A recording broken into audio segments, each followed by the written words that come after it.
Good morning, good morning, good morning. Good morning, wives. Coach T wanted to come in with you on this morning and share a brief word with you.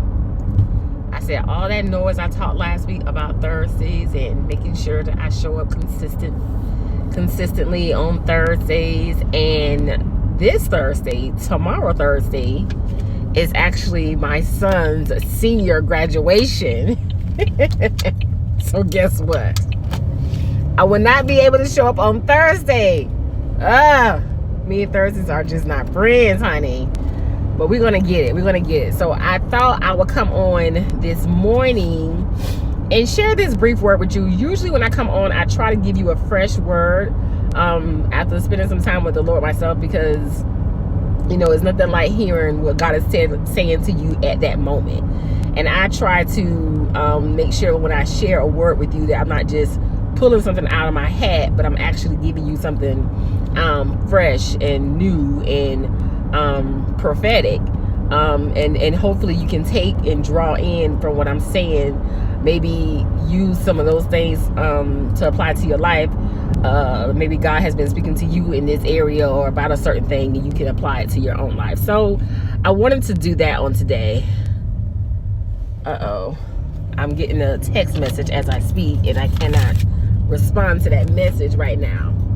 But listen, what's the song Cardi B be singing? And it's up, and it's up, and it's stuck, and it's up. Listen, I don't know the words. And it's up, and it's stuck. I've been hearing the lyrics. And like since it's graduation season, a lot of, that's been, I've been hearing that a lot. Like it's up from here, it's up and it's stuck and it's up. And so I wanted to come on and talk about you are not stuck, wife. You are not stuck, okay? I know she sang the song, it is up and it's stuck and it's up from here. But I want to come on and encourage you on today and remind you that you are not stuck. You are not stuck. I had to write down the words because I couldn't, drive and read the Bible at the same time. But I want to come from John chapter 10, verse 18. And I want to just speak these words from Jesus. And it says, "No one takes it from me, but I lay it down of my own accord. I have authority to lay it down and authority to take it up again. This command I received from my Father." This command I received from my Father. One of the things I want to highlight on this morning is when a wife, and I'm going to share my own transparency in this area because, I feel like God is getting ready to do some things in the lives of wives. But when a wife makes a decision to stay in her unhealthy marriage to her unhealthy husband, when she makes that decision to do so, she's not doing that, or she shouldn't be doing that because she feels stuck. She's doing it because she has received specific instructions from her Father to do so. All right? I know that was a lot.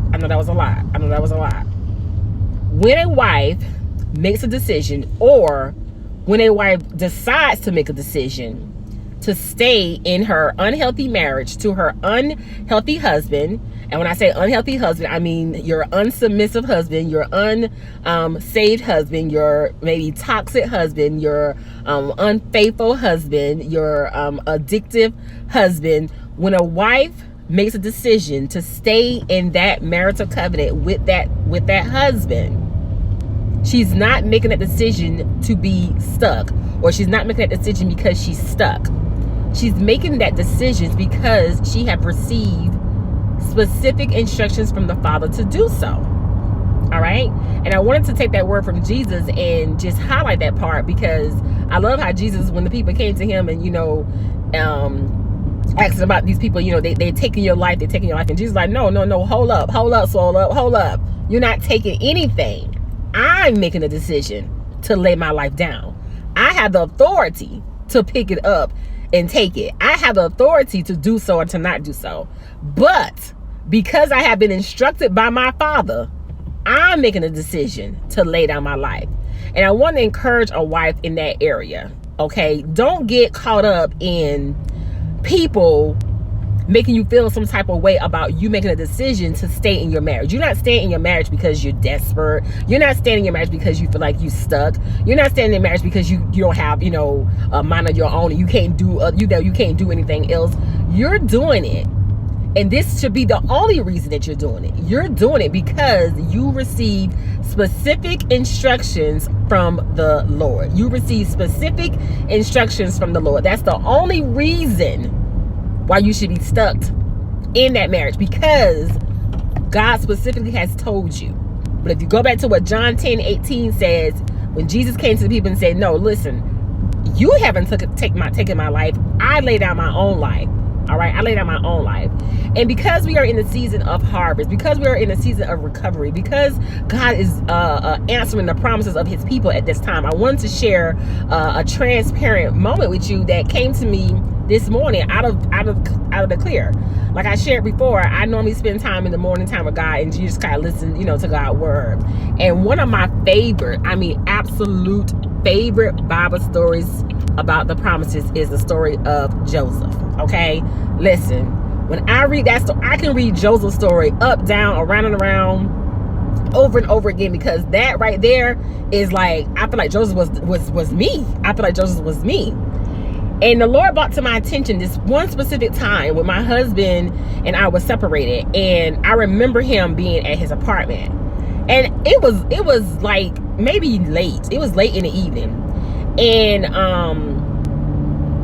the Lord told me to go to his apartment, and I couldn't understand why would the Lord tell me to get out of the bed, you know, leave the house to go to his apartment. And so I did. It had to be like 8:30-ish. And so I did. I got up, I got dressed, and I went to his apartment. And I was thinking that, you know, maybe the Lord wanted us to go and talk, or maybe he wanted me to, you know, say something to him. I don't know. But when I got to his apartment, the Lord told me to park in the front of the apartment complex. Like, I thought I was actually going to his actual apartment, but the Lord said, no, I want you to park right here and wait for him. Like that. And so, sure enough, I parked, you know, and I kind of parked so he couldn't really see me or whatever, but I was able to look at my rear view mirror and see when he came or whatever, and I knew what time he normally get off or whatever. And so, sure enough, I sat there for maybe like 20 to 30 minutes, and the next thing I know, I see my husband come in, and he must have seen me because he slowed down and he was like, you know, he was like looking. Well, during this time, this is when my husband was supposed to, like, you know, give me money and stuff for our son, and he hadn't did that yet. And so when he seen me, he kind of like was like looking or whatever, and the Lord said, okay, you can go home now. I was like, what? You had me get out of my bed and come over here, and I can't even see him. He's like, I hope you can go home now.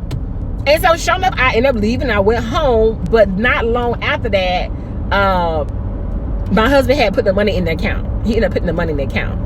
And I say that, and I share that to say, we don't know. And sometimes God give us instructions to do things, and it don't necessarily make sense. Sometimes God will tell us to do a certain thing, and you'll be like, this ain't God. This ain't God. Like, this ain't even right. Like, are you really telling me to do something like this? And sometimes God will place you in positions like that to be blessed. He'll place you in positions like that to be blessed. And so I say it because I hear so many wives, you know, that, oh, am I standing in vain? Is God really telling me to stand for my marriage? Am I really supposed to be doing this? I don't really know if this is right. This just don't seem right. This and that, whatever. And I want to just encourage a wife on today. If God has given you specific instructions, wife, to do a certain things, it may not seem right. It may seem strange. You may not really truly understand what he's telling you and what he's doing at that time, but he's doing it for a reason. He's doing it for a reason. If you are in tune with him and you're spending that quality time with him on a regular, on a daily, and he's specifically telling you to do a certain thing, listen, weigh it out and see what the end is going to be. Those days I couldn't even see past what I was going through at that time. I couldn't even see past what I had going on during that season of my life. My husband is in his own apartment, him coming back home. I couldn't see that. I could not see that. But sometimes when God is telling you to do a thing, it may seem strange at that moment, at that time, but do it. I would just encourage you to do it anyway. You are not stuck. I know Cardi B said, and it's up, and it's stuck, and it's up from here. However she said those words, I don't know the exact words. You are not stuck, all right? You are not stuck. You are simply doing what God has asked you to do. You are laying down your life because God has asked you to do it, and you're doing it for a specific reason, all right? God is getting ready to move in the lives of wives in this season. He's getting ready to rescue and restore homes in this hour, and I just want to just bless you on this morning and share that word with you, because I know I won't be able to come in on tomorrow like I've been saying, but I wanted to come in on today and share that with you, all right? So listen, I hope you guys have a blessed day. If you have not already signed up for your Herbuoyancy Boost, you can reach me at www.marriagechroniclesbytanika.com. Hey y'all, good morning, good morning. I had an audience, I didn't even see y'all down there. I'm driving so I can't wave, but hi ladies, good morning, good morning. Listen, thank y'all again for joining me. I will talk to y'all soon. Blessings.